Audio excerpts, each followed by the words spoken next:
Hello everyone, welcome to my channel. So इस video में हम लोग ड्राफ्ट्समैन के क्वेश्चंस को ही कंटिन्यू करेंगे। सो फर्स्ट क्वेश्चन है आपका, F A R means in reference to a building is. Building के रेफरेंस में एफ ए आर की फुल फॉर्म पूछी गई है। सो आप लोगों ने एस्टिमेशन में पढ़ा होगा कि जो एफ ए आर का मतलब होता है वो होता है आपका फ्लोर एरिया रेशियो। क्या फॉर्मूला होता है इसका? So floor area ratio is equal to total floor area divided by plot area. इसका मतलब हुआ, अगर आपका एक 100 स्क्वायर फीट का एक प्लॉट है, उसके ऊपर डबल स्टोरी मकान बना हुआ है, सर टोटल फ्लोर एरिया कितना हो गया आपका 200 और प्लॉट एरिया कितना था आपका 100। सो फ्लोर एरिया हो जाएगा आपका 2। इस तरीके से निकाला जाता है। Next question, symbol for ceiling fan is. अब यहाँ पे आपको सिंबल पूछा गया है सीलिंग फैन का। सो डायग्राम में जैसा कि आप देख सकते हैं, सीलिंग फैन का सिंबल कुछ इस तरीके से दिखता है। So answer will be B. So next question, if coordinates of 2 points A and B are given below then find the length of A B. ये आपका सर्वे का क्वेश्चन है। अब यहाँ पे आपको ए और बी 2 पॉइंट दिए हैं, दोनों के कोऑर्डिनेट्स दिए हुए हैं, यानी कि नॉर्थिंग और ईस्टिंग। अब आपको ए बी की लेंथ फाइंड करनी है। सेम जैसे हम मैथ में किया करते थे वही आपको यहाँ पे करना है। अब जैसे लैटिट्यूड और डिपार्चर के बारे में पता होगा, वो दोनों का डिफरेंस निकाल देगा। पहले हम लैटिट्यूड निकाल लेंगे। लैटिट्यूड क्या होता है? जो आपका नॉर्थिंग में होता है। डिपार्चर आपका ईस्टिंग वाली लाइन पे होता है। सो लैटिट्यूड आ जाएगा आपका 340.53, डिपार्चर आ जाएगा 325.15। अब यहाँ पे एक राइट एंगल ट्रायंगल बन रहा है, पाइथागोरस थ्योरम भी लगती है और लैटिट्यूड डिपार्चर का फॉर्मूला भी है। फॉर्मूला क्या है कि जो लेंथ ऑफ लाइन आपकी होती है वो होती है square root L square plus D square. L मतलब लैटिट्यूड और डी मतलब डिपार्चर। लैटिट्यूड आप इस तरह से निकाल लेंगे और डिपार्चर आप ऐसे निकाल लेंगे। सो ये क्वेश्चन आपका हो जाएगा, आंसर आ जाएगा 470.83। बट हमें जो ऑप्शन में दिया हुआ है वो दिया हुआ है 470.8। So it will be correct answer. Answer will be D. Next question, the initial setting time of ordinary Portland cement is. So ये तो सबको पता होगा कि जो ओपीसी का इनिशियल सेटिंग टाइम होता है वो होता है आपका 30 minutes. Next question, the fixed point whose elevation is known is called. So जिस पॉइंट का हमें एलिवेशन पता होगा उसे हम क्या कहेंगे? उसे हम कहेंगे बेंचमार्क। अच्छा, फिर चेंज पॉइंट क्या होता है? सो जिस पॉइंट पर आपकी स्टाफ की लास्ट रीडिंग ली जाती है उसे हम बोलते हैं चेंज पॉइंट। रिड्यूस लेवल क्या होता है? किसी पॉइंट का जब हम एलिवेशन निकालते हैं तो उसे बोलते हैं उसका रिड्यूस लेवल, यानी कि वो बेंच मार्क से कितना ऊपर है या फिर कितना नीचे है। फिर आपको आता है स्टेशन।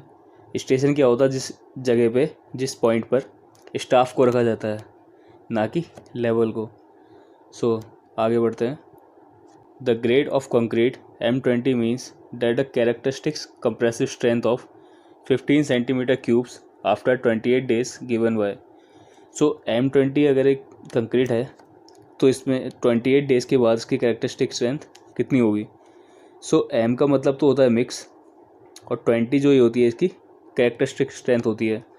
सो यहाँ पे हमारा आ जाएगा 20 न्यूटन पर mm square. Next question, calcium chloride added इन अ कंक्रीट एक्ट्स एस। अभी जो हमारा कैल्शियम क्लोराइड है ये एक एडमिक्सचर है, और कौन सा एडमिक्सचर है? ये एक एक्सेलरेटर है। So answer will be D. Next question, which one of the following has least bearing capacity. So इनमें से सबसे लीस्ट बेयरिंग कैपेसिटी किसकी होगी? सॉफ्ट रॉक्स की, कॉम्पैक्ट ग्रेवल, लूज ग्रेवल या फिर हार्ड रॉक। सो इसमें जो हमारी सबसे लीस्ट बेयरिंग कैपेसिटी होगी वो होगी लूज ग्रेवल की। तो एक बार हम इसकी टेबल देख लेते हैं। तो रॉक्स सबसे ऊपर आती हैं, फिर आपका ग्रेवल आता है। ग्रेवल में कौन सा था हमारे पास? लूज ग्रेवल सबसे कम वहाँ पे दिया हुआ था। सो आंसर हमारा लूज ग्रेवल हो जाएगा। नेक्स्ट क्वेश्चन, तारपीन oil is used in paint as a. So तारपीन ऑयल पेंट में किस तरह से यूज़ किया जाता है? सो ये आपका थिनर का काम करता है, थिनर या फिर सॉल्वेंट का। Next question, most important constituent of cements are. Cements के कंस्टिट्यूएंट्स होते हैं कुछ, कौन कौन से होते हैं?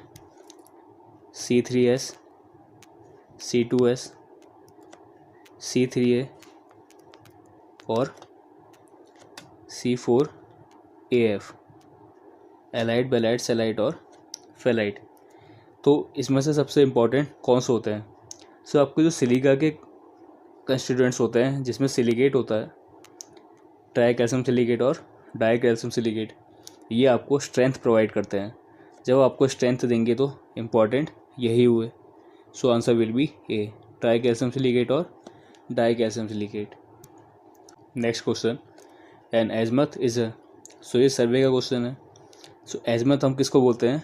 ट्यूब बेयरिंग को ही एजमथ बोला जाता है। नेक्स्ट क्वेश्चन, श्रिंकेज इन अ कंक्रीट स्लैब। सो कंक्रीट स्लैब में जब श्रिंकेज होता है तो कुछ क्रैक्स डेवलप होते हैं, उनको श्रिंकेज क्रैक्स भी कहते हैं, पर उनका जो कारण होता है वो होता है आपका टेंशन।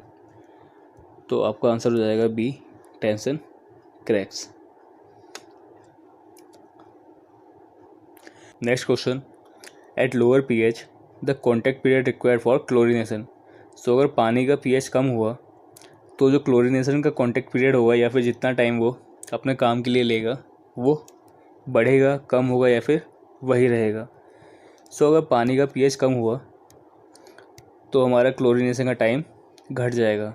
कैसे घटेगा एक बार देख लेते हैं।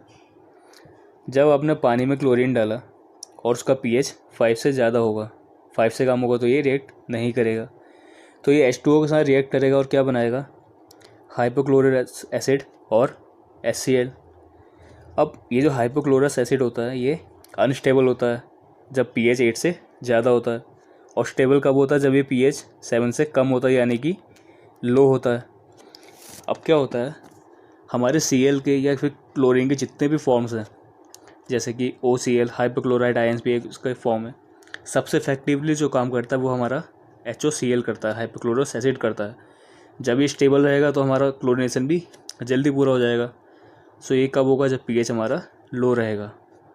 सो इसलिए हमारा आंसर लो आया था। Next question, when plastic index of soil is zero soil is. So जो सॉइल का प्लास्टिक इंडेक्स ज़ीरो हो जाएगा, सॉइल कौन सी होगी? सॉइल हमारी होगी सैंड।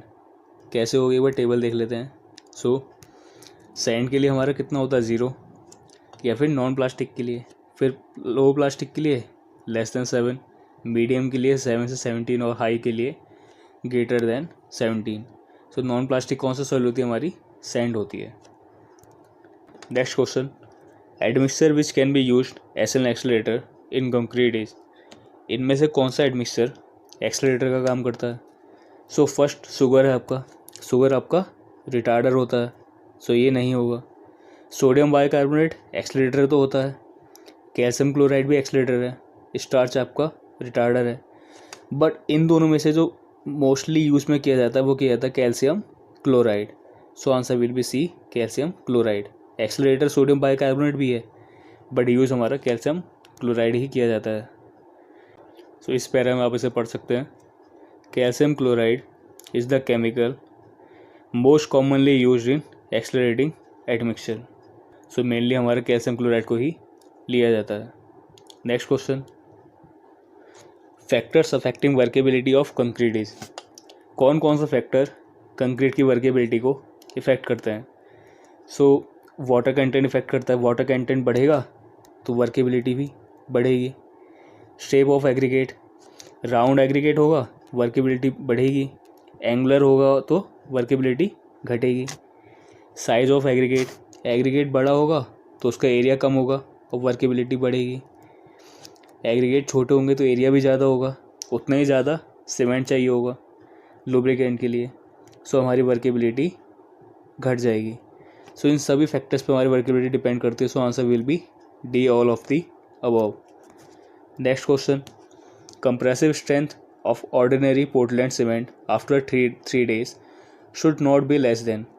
सो हमारा जो OPC सीमेंट होगा 3 दिन में उसकी स्ट्रेंथ कितने से कम नहीं होनी चाहिए। अब एक तो यहाँ पे इसका ग्रेड नहीं दिया गया है, बट जो आपका 3 days की स्ट्रेंथ है, अगर हम 33 ग्रेड का लेके चलें, सो 3 days में आपकी स्ट्रेंथ हाफ हो जाती है। सो आंसर लगभग 160 के आसपास आएगा, यानी कि 16 न्यूटन पर mm² लिया जाता है। बट यहाँ पे जो हमारा सबसे पास बैठ रहा है वो बैठ रहा है 150 kg पर सेंटीमीटर स्क्वायर। इस टेबल में आप इसे एक बार देख सकते हैं। इसमें अप्रॉक्स सबका हाफ हो जाएगा 3 डेज़ में, और आपका जो 7 डेज़ में आपका 2/3 हो जाता है। सो इस टेबल से आप देख सकते हैं। Next question, which of the following is not a type of bolt. इनमें से कौन सा बोल्ट का टाइप नहीं है। रेलवे में हमने बोल्ट्स पढ़े थे जो कि फास्टनिंग और फिक्सचर्स के काम आते हैं। वहाँ पे हमने फिश बोल्ट पढ़ा था, हुक बोल्ट पढ़ा था, फैंग बोल्ट भी पढ़ा था, बट स्क्रू बोल्ट नहीं पढ़ा था। So answer will be D, screw bolt. So एक बार आप फिगर में देख लीजिए। फिश बोल्ट हमारा फिश प्लेट में जॉइन करने का काम आता है। हुक बोल्ट से हम रेल्स को ब्रिज गार्डर्स पर जोड़ते हैं, और फैंग बोल्ट्स भी यही काम करता है। सो इस तरीके से ये बोल्ट्स यूज़ किए जाते हैं। Next question, scale plate of a theodolite is. So theodolite में 2 प्लेट होती हैं, अपर प्लेट और लोअर प्लेट। सो लोअर प्लेट जो होती है उसमें 0 से लेके 360 डिग्री तक रीडिंग होती हैं, इसलिए हम इसको क्या बोलते हैं, स्केल प्लेट। और जो आपकी अपर प्लेट है उसे बोला जाता है आपका वर्नियर प्लेट। क्या बोला जाता है उसे, vernier plate. So answer will be B, lower plate. Next question, relation between Young's modulus and modulus of rigidity is given. So ये सोम का क्वेश्चन आता है। वहाँ आपने पढ़ा होगा कि E = 2G 1 + μ। सो यहाँ पे हमारा G की जगह N दिया हुआ है। So answer will B C, E = 2N 1 + μ। सो इन्हीं क्वेश्चंस को हम अगली वीडियो में कंटिन्यू करेंगे।